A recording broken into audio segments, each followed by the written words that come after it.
Once you've figured out your route using Google Maps, you can use the RideCATS app to see when the bus will be coming in real time. So when you search for it in the App Store, like I am doing, it's this app that's a blue symbol. It says cats and has a bus with a clock on it. So since I've already downloaded this app, I'm going to open it from the App Store.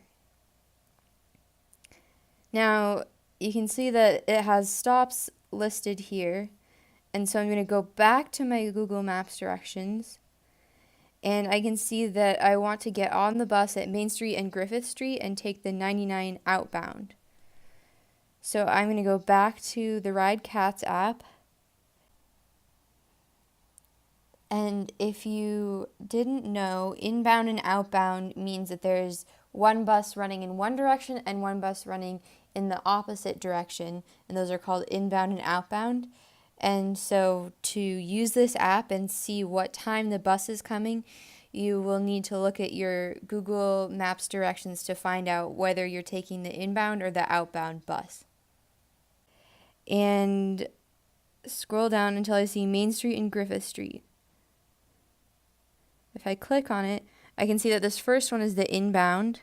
So that's the wrong one since I wanted the outbound. So I'll click on the one below it that has the same name.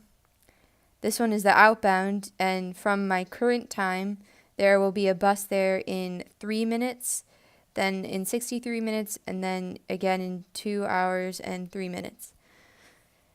And so this app is great for seeing in real time when the bus will be coming. The RideCATS app does have a transit planning feature up in the right-hand corner, but if you click on it, you can see that it is just using Google Maps. And since it's Google Maps within another app, it gets a little glitchy, and so it's best and easiest to just use Google Maps to plan your route and then only use the CATS app to see when the bus will be coming.